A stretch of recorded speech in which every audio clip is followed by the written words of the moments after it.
السلام عليكم ورحمة الله وبركاته. مرحبا بكم إخواني أخواتي. اليوم بإذن الله تبارك وتعالى سأقدم لكم وصفة لعلاج السعال بإذن الله تبارك وتعالى، سواء للصغار وللكبار بإذن الله تبارك وتعالى. هذه الوصفة قوية جدا وفعالة ومجربة، وجربوها كثير من الناس وجربتها أنا شخصيا بإذن الله تبارك وتعالى.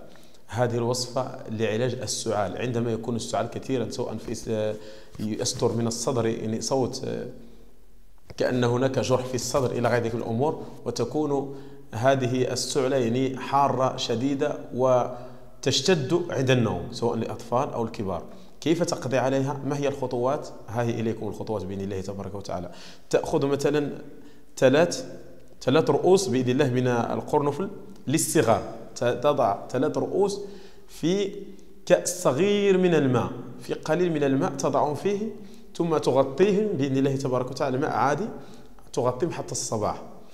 على الصباح في الصباح على الريق تعطيهم للطفل أو الطفلة، الطفل الصغير أو الطفلة، تعطيه هذا الماء الذي وضعت فيه 3 رؤوس من القرنفل في الصباح على الريق، يعني تضعهم في الليل، تقوم برقدهم في الليل وفي الصباح يشربهم.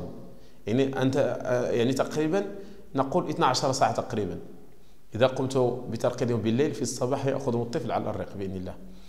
بالنسبة للكبار أن يضع مضاعف، يعني 6 رؤوس من القرنفل في قليل من الماء في الكأس في الصباح، يشربهم على الريق بإذن الله تبارك وتعالى. أول ما يشربه هو هذا القرنفل، فإنه سيعالج هذه السعلة التي في صدره وفي حنجرته بقدرة الله السميع العليم.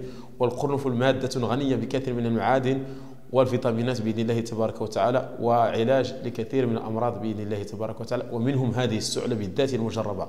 لذلك إخوان أخواتي، سارعوا إلى أن تجربوا هذه الطريقة في أولادكم الذين يعانون من هذه السعلة، وجربتم معهم كثير من الأدوية وما زالوا يعانون، ولا حول ولا قوة إلا بالله. السلام عليكم ورحمة الله وبركاته، ولا تنسوا الاشتراك في القناة.